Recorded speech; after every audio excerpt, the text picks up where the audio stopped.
I want to talk about AI, and I really want to, because I think this is on everybody's mind more than almost any other subject today, related to intersection of business, technology, society. So Satya, we're moving AI from something that was experimental, something that we always talked about in the future, and now it's today. And it's now more foundational. And it's not just foundational for companies, but it really is becoming now foundational for countries and throughout society.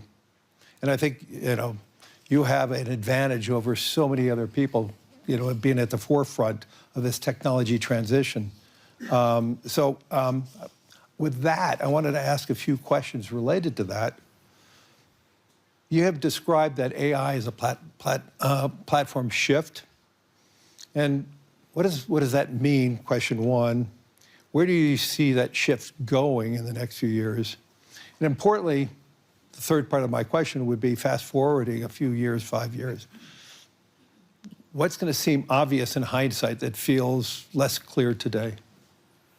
First of all, it's great to be back here, Larry, and it's I had a chance, in fact, yesterday when you put out the letter to kick off the forum and read it. And in there, you sort of had this one line of really, I think, when it comes to AI, the real question in front of all of us is, how do you ensure that the diffusion of AI happens and happens fast? I mean, I think you had that line of, how do the models, the data, and the infrastructure spread more evenly to create surplus everywhere, if you sort of think about it.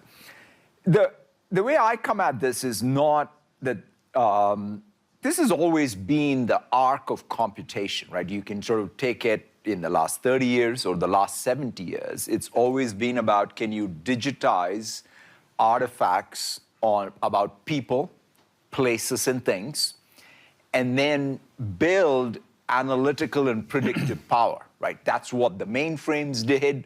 That's what the mini computer did. That's what the client server era did. That's what the web era did, the mobile cloud era did. So it depends, irrespective of which paradigm or platform, it has been one continuous arc of saying, let's make better sense of this world by reasoning about it in digital form, because in some sense, once you have these artifacts in digital form, you can use a more malleable resource like software, right?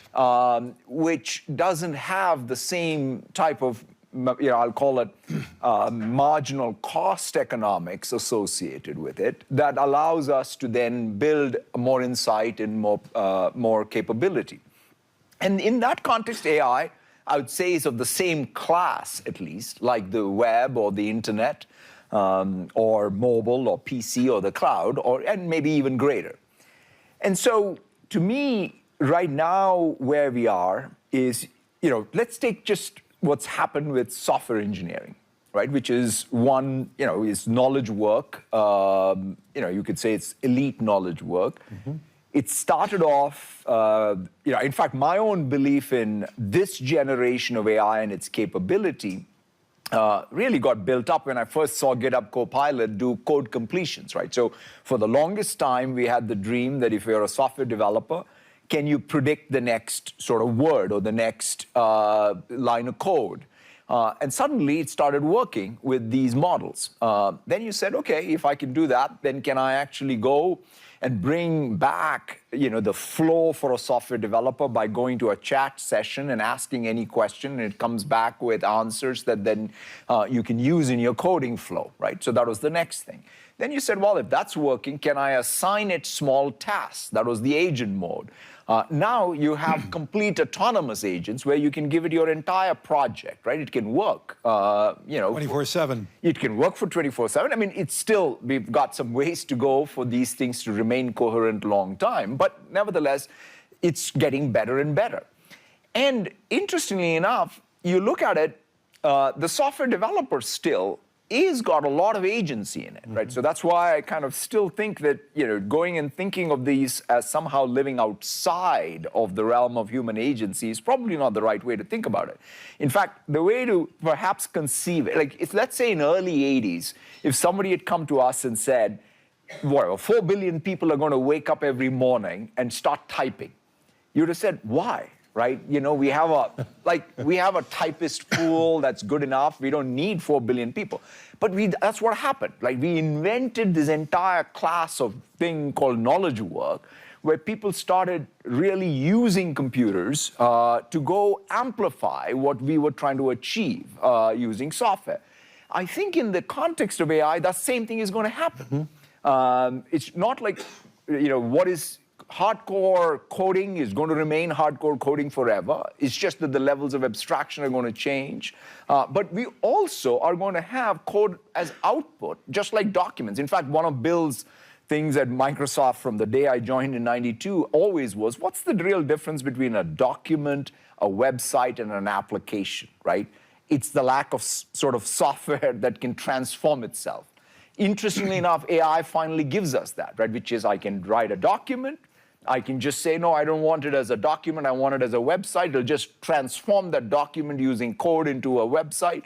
I say, well, I don't like the website, I want an app. It'll write more code to transform it. So that reasoning and reasoning capabilities, that prediction capabilities, that ability to take action, remain long-term coherent, is all improving. And our job, though, is to parlay this. Like take even what you at BlackRock are doing. Right? When you're taking something like, say, Copilot plus Aladdin and bringing those things together to improve the productivity in the firm for the decisions you want to make, right, with your data. I could just tell you at our firm, things that would take 12 hours to compute now takes minutes. For us, processing $14 trillion of other people's money with hundreds of thousands of different mandates, we could do that instantaneous. And that to me, if it wasn't for the technology and AI today, we would not be able to function to the scale that we're operating. That's right. And so to me, that one firm at a time, one country at a time, if we can really take these tokens and bend the curve of productivity, then there is surplus everywhere. And that's really the goal. Well, surplus could be scary too. Does surplus mean fewer workers? What do we mean by surplus? And so, I'm going to tie that into my second question about AI diffusion. Yeah. To me, the whole realization of AI for any society and also for a more balanced world is making sure that it's diffused and accessible and available across the world. So can you describe how this process of diffusion across economies, across companies, across people and countries, how does that play out? Yeah, I think that this is the real question, right? Because one of the things right now, the zeitgeist is a little bit about the admiration for AI in its abstract form or as technology. But I think we as even a global community have to get to a point where we're using this to do something useful that changes the outcomes of people and communities and countries and industries, right? Otherwise, I don't think this makes much sense, right? In fact, I would say we will quickly lose even the social permission to actually take something like energy, which is a scarce resource, and use it to generate these tokens. If these tokens are not improving health outcomes, education outcomes, public sector efficiency, private sector competitiveness across all sectors, small and large, right? And that, to me, is ultimately the goal. So therefore, I think really diffusion is everything. And so the way it happens is, let's sort of unpack this. On the supply side, what needs to happen in each country is the tokens per dollar per watt have to sort of monotonically get more efficient and better, right? So to some degree, even what we are trying to do with the investments the two firms are doing around the world is to just say that, like, let's make sure that the supply is there, which is everything from the chips on down, ultimately to these token factories that get deployed everywhere. By the way, there's not one token factory. This token factory is the first thing that's going to be diffused all around the world. It's just like electricity, right? You just need a ubiquitous grid of energy and tokens that then will power the rest of the economy, right? So that's, I think, one side of it. Then the demand side of this is a little bit like every firm has to start by using it. If I look back even, when the PCs first came out or the personal computing era started, I loved, I think Jobs had a nice metaphor. He called it the bicycle for the mind. Bill had a metaphor, which I remember was like information at your fingertips, right? These two metaphors were great, like which allowed us to say, that's what it is. It's a tool that I will use to get information at my fingertips. I'll use it as a cognitive amplifier. Now, I think that's what we have, but 10x, 100x, right? So in some sense, you, as every knowledge worker, you now have access to infinite minds. That's the way I think about it, right? So there's a Turing Award winner called Raj Reddy who had this nice metaphor of AI, and he had this long before even generative AI. He said either it's a cognitive amplifier or it's a guardian angel, right? So if you think of AI as that, then in the global workforce, right, when a doctor can get to a patient, spend more time with the patient because the AI is doing the transcription and entering the records in the EMR system, entering the right billing code so that the healthcare industry is better served across the payer, the provider, and the patient ultimately.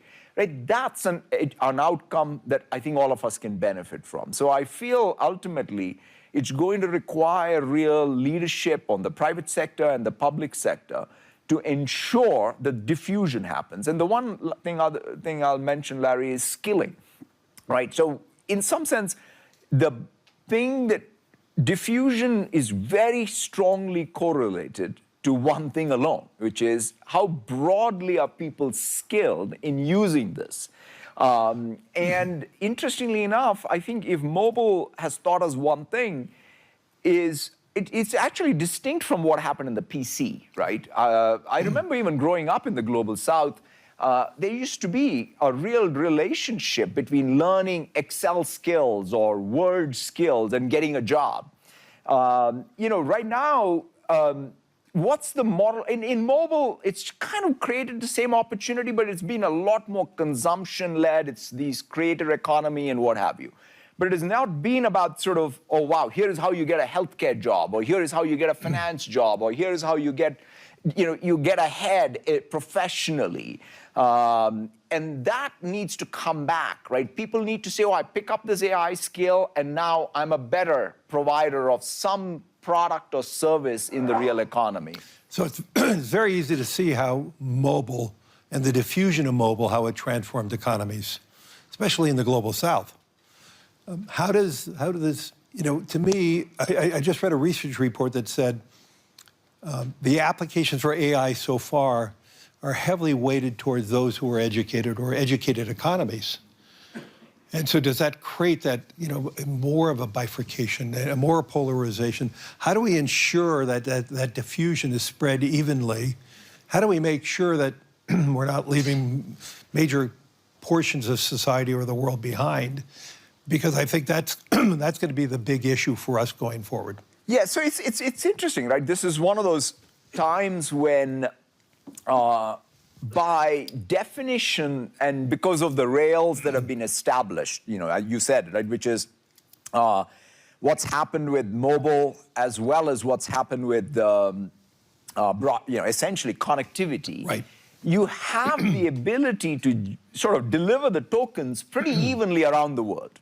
Right. A lot more so than, let's say, the PC era or even the beginning of the mobile era, right? Because it took a long time for even the smartphone in particular to penetrate all of the world. Whereas now, it's not the case, right? These models and their outputs are pretty much available everywhere. And so the question to me is, what's the use cases that make sense, right? So in fact, one of the demos I always go back to, I think this was even in the beginning of 23, was a rural Indian farmer was able to use a bot built on, I think, a very early GPT-3 or 2.5 even, essentially to reason over some farm subsidies that he had heard about in a local language, and had it even in that very early days, have it even show some agentic behavior, right? Like, go complete a form for me. So in some sense, it took, it brought back agency to someone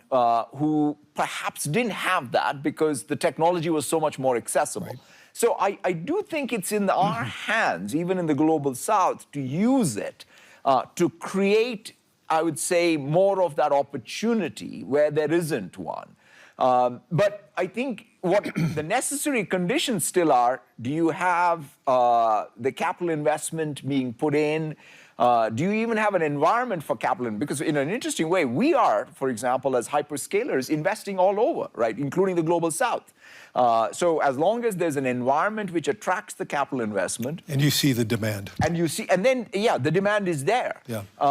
And so the question is, how do you have a set of policies that allow for both the capital to come in, for it to find nexus with, there are certain things, by the way, private capital can do, certain things that public capital only can do. For example, the grid, right? It's not, I mean, grid in most countries is sort of fundamentally driven by governments. By public. And public. And so if you don't have a sophisticated, or rather, if you don't have a real approach to modernizing the grid, that will hold things back. I mean, there's a lot of talk about behind the meter and so on. And yes, there's some amount of that we can do ourselves. We can do that in the US. Many countries can't. Exactly. And it's not long-term scalable, right? I mean, like, to me, a long-term scalable solution is to have, all of these token factories, part of the real economy, connected to the grid, connected to the telco network, delivering. Just like we delivered bits, you have to deliver tokens plus bits. And that's kind of what's going to drive an at-scale, whether it's in the global south or on the developed world. So many people talk about there may be an AI bubble. I mean, the most important thing that we see as an investor is the democratization of technology, and the diffusion of that technology really does then transform the demand. And the companies or the countries that diffuse it fastest are going to be the ultimate winners, not the technology creator. For this not to be a bubble, yep, by definition, it requires that the benefits of this are much more evenly spread. I mean, I think a telltale sign of if it's a bubble would be if all we're talking about are the tech firms, right? If all we talk about is what's happening to the technology side, then that's it's just purely supply side. Right. Ultimately, if we are not talking about, wow, here is a drug that was sort of brought into the market that's super successful because it was AI accelerated the clinical trial. It's not even the magical molecule, right? It's kind of even the rest of what is needed in order to make something much more relevant, right? And so the more we have. And by the way, it's happening, right? So I'm not sort of saying that. That's why I'm much more confident that this is a technology that will, in fact, build on the rails of cloud and mobile, diffuse faster, yep, and bend the productivity curve and bring local surplus and economic growth all around the world, not just economic growth driven by capital expenses, right? Because it's a narrow point in time calculation. It's right now, that's what we're seeing more. That's what we're seeing, in the developed world in particular. But remember, my capital, like that, the one thing that is definitely we're spending a lot of it in the United States, but 50% of it is also all over the world. Right. And so, interestingly enough, it depends on demand all over the world, and the demand all over the world will only be there if there is local surplus all over the world. And so that's sort of the way I see the equation. So let's drill down a little more. As AI diffuses, obviously organizations, companies, governments are going to have to evolve. Now getting to the demand side. So how do you think the structure of organizations is changing in an AI world, across roles, across teams, management. I'm sure Microsoft has evolved itself. So it'd probably be good to tell the audience, how do you see this diffusion occur and the utilization at the corporate level or at a government level, which ultimately then creates that demand, which eliminates any fears and bubbles? Yeah, no, I think it's probably one of the big challenges with all of these new technologies is when work artifact and workflow changes. That means we, as firms, have to change how we work. In fact, I remember meeting the CEO of Generali, a few years back, and he was describing, he had joined the firm, pre-PC era, and he was describing how, for example, they worked with their agents in the field with faxes, interoffice memos, and suddenly the PC showed up, and people would then put a spreadsheet in an email and send it around, and the entire workflow and the work process changed. Right? So similarly, I think with AI, you are going to start seeing actual change in how workflow happens, right? I mean, even in fact, for me, coming to Davos, 50 bilateral meetings I have, preparing for those, had a particular workflow, right? Which is there is to be my field team would prepare notes, and that would come to my HQ, and that would get further refined, and nothing had really changed, right? Since I joined in '92 to essentially even a few years back. Whereas now, I just go to Copilot and say, hey, I'm meeting Larry, please give me a brief. And it comes back and gives me, by the way, the one nice thing is it gives me a 360, right? It knows what we are doing with you as a client, what we're doing as a client of yours, right, and everything in between as an investment. So it captures even information unlike anything else. In fact, what I do is I take that and immediately share that back with all my colleagues across all the functions, right? Think about it. It's a complete inversion of how information is flowing in the organization. It's not like this classic, we have an organization, we have departments, we have these specializations, and the information trickles up. No. It actually, it flattens the entire information flow. So once you start having that, you have to redesign structurally. So the current structure may not make sense. Because you want people to be able to work in a way that allows them to have this information flow freely. So what all this leads me to, if I had to sort of say, what's the formula? The formula, I think it starts with the mindset. So the mindset we as leaders should have is we need to think about changing the workflow with the technology. Then that needs skill set. So you can't sort of talk about this in the abstract. You got to use it. Like, so if I'm not using the tool, you have to trust it. You have to trust it. You have to use it. You have to learn even how to put the guardrails to trust it, right? So you can't just be afraid of it. It's going to be diffused. So the question is, as a firm, you have to use it to learn how to even put the guardrails that allow you to be able to trust it. So skills. So mindset, skills. The other big consideration really is how do you make sure you have the data set that you're feeding, like context. Like, it's kind of like you have a new intelligence layer, but the intelligence layer is only as good as the context you give it. So people describe it even as context engineering, but that is what firms do. Right? If you think about what do firms do, it's all about the tacit knowledge we have by working as people in various departments and moving paper and information. So the question is, how do you really have this? AI also have that context. So these are sort of some of the new things that have to percolate throughout an organization to take advantage. In fact, that's why I think you're going to see that challenge of why am I not seeing immediate results in productivity? Because you have to do the hard work. In fact, that's why it's not going to be there are going to be firm-wide differences. There could be sector-wide differences, but it's going to fundamentally be because of the leadership will in an organization. Do you see the applications being used across large companies and medium and small companies, or is it still the domain of mostly the large companies at this moment? I think that what you're seeing is it's easier because if you have a green sort of, if you start fresh, it's easier to adopt these tools, and you construct your organization knowing that these tools exist. So is it a barbell then? It is a barbell. So small companies that are just starting use that platform. 100%. And I think, in fact, I would say even for large organizations, there's a fundamental challenge, right? Because unless and until your rate of change keeps up with, right. with what is possible, you're going to get schooled by someone small being able to achieve scale because of these tools.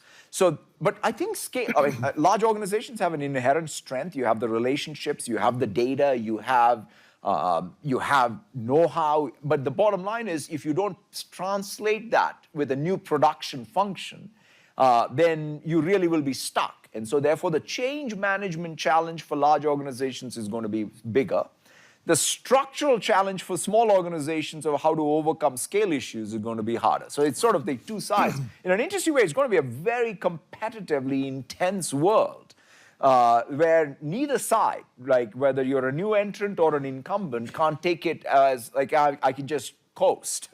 What about country to country? Are you seeing big differences in how the applications are being used? Is AI still the domain of developed countries, or is it becoming rapidly a domain of all countries? I'm seeing, there are two things I would say, Larry. As I travel around the world, the quality of whether it's the know-how, the software developers, the startups, or even large organizations, it's not that different. It's fascinating. You can show up in Jakarta, you can show up in Istanbul, you can show up in Mexico City. It's not that different than showing up even in, say, Seattle or San Francisco, right? It's not, for the first time, just because access to what's happening is there. That said, at scale, the commitment to using this, the risk capital being there, the large companies pushing it hard. I mean, again, the US, is, in fact, if I compare it, take financial sector. If in financial sector's adoption of the cloud versus AI, night and day, right? Because in an interesting way, it's much faster when it comes to AI versus it was with the cloud. And cloud because for a variety of reasons. We had regulatory issues too. Until the regulators allowed banks to bring their data out of campus, that was a big issue. Yeah, so I would say, I think wherever, so in the West, in particular in the US, there is clearly a real, I would say, more of an energy around it in terms of going and using it. But it's sort of a lot more uniformly spreading around the world than any technology, at least I've seen. But you mentioned about the power, the grid. Is that going to be one of the determinants of the accessibility? If you do not have cheap power, the demand is costly. 100%. So if you sort of look at the tokens per dollar per watt, right, which I think in some sense I would claim that GDP growth in any place will be directly correlated. Like if you sort of buy my entire argument that, look, we've got a new commodity, it's tokens. Right. And the job of every economy and every firm in the economy is to translate these tokens into economic growth. Then if you have a cheaper commodity, it's better. And so that's sort of why this tokens per dollar per watt. And by the way, there are many, many elements to this, right? Which is, it's not just the production side. That's why I think even having the grid is important. Construction costs, right? So if you think about the total TCO, everything, it's like, are you a cheap producer of energy? Can you build the data centers? Then what's the cost curve of the silicon and the systems? Right. And by the way, look at the token pricing, right? Token pricing basically drops by, a half every 3 months. I mean, this is that's why I think you can sort of really plot how you use the tokens to create surplus, knowing that you have a commodity whose prices are just going to monotonically come down in a pretty fast curve. We're sitting in Europe, and there is a real fear because Europe does not have its own power. It has to import mostly of its power.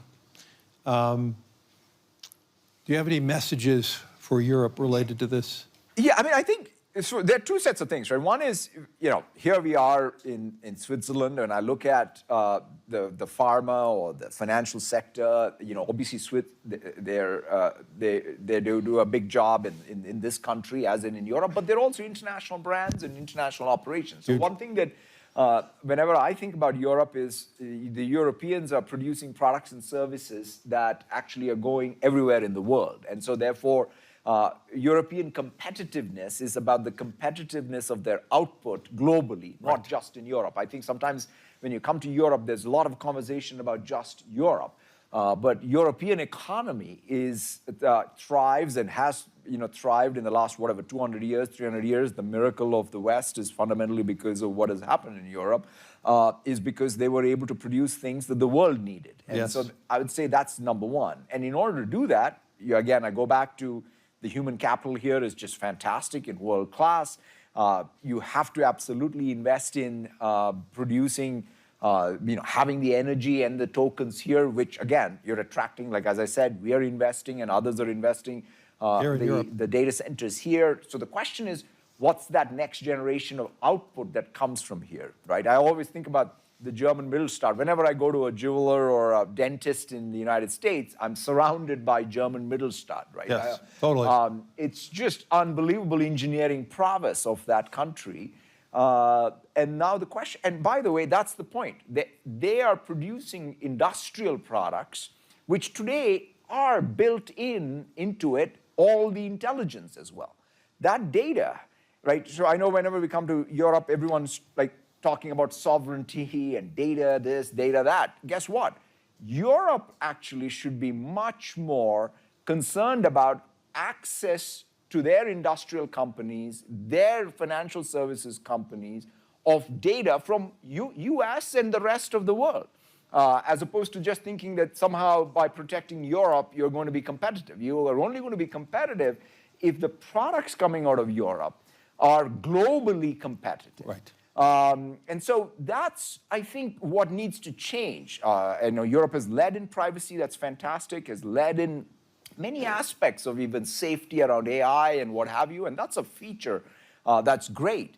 But you also have to complement it by building locally and then also thinking globally, what's the contribution this continent will make to the rest of the world, which it has historically been a leader in. A leader. So do you think the whole idea around sovereignty of data, is that being misunderstood? I think that when people talk about sovereignty, first of all, it's very important, clearly. And who owns the data? And in a week like this, it's more important. But that said, you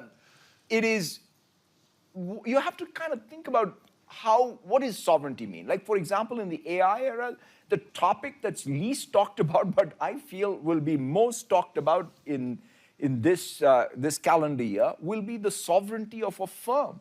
Just imagine, if your firm, you're not able to embed the tacit knowledge of the firm in a set of weights in a model that you control, by definition, you have no sovereignty. That means you're leaking enterprise value to some model company somewhere. In fact, it's sort of fascinating that nobody's talking about that, right? It's like everybody's talking about everything else that is sort of, outside of that.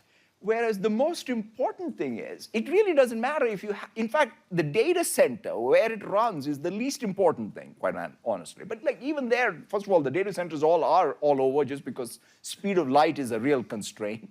And so therefore, the data centers will be spread. Yes. You will have digital, you'll be able to encrypt everything, you'll be able to have the keys with you. All of these are much more technically solved problems. But the one problem that will only be solved is by you having much more sovereignty over the tacit knowledge and control over the models, and it's not a one-way enterprise value transfer. And so to me, I think sovereignty requires real thought on what is it. Control of destiny means that your ability to produce something that is unique is preserved, David Ricardo was not wrong. There's comparative advantage in countries. There is comparative advantage in firms. That needs to be preserved even in the AI era. That's what will give you real sovereignty. One last question. I know we're running out of time.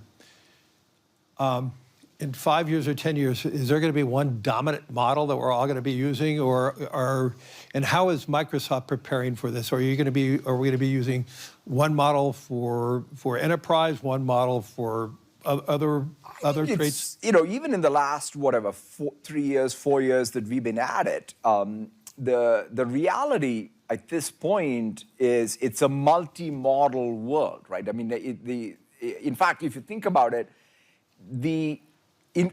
both there are going to be multiple models, and the trick is really how do you take advantage of these multiple models and in fact build your own model by distilling these, right? So think of these models that you orchestrate to build your own model, and more importantly, you do what is described as orchestration or harness engineering. So the IP of any application or any firm is, how do you use all these models with context engineering or your data? Yes. Right, so it's that three parts. So can I bring in all the models, by the way, which is closed source, open source, build my own model, orchestrate them, and feed it my data to change the trajectory of some outcome that I care about? That's it. That's the entire picture. So you can do it in, like, I produce a particular product or service. First, I got to do better job in sales, or better job in R&D, or better job in finance, or what have you. And you take that outcome, and then you say, can I use all the models, orchestrate them, and feed it my context? And then as a result of it, the reasoning traces are really leading to some capability and models that I control as my IP. As long as firms can answer that question, they're going to be getting ahead. Ladies and gentlemen, let's thank Satya, my friend. Thank you.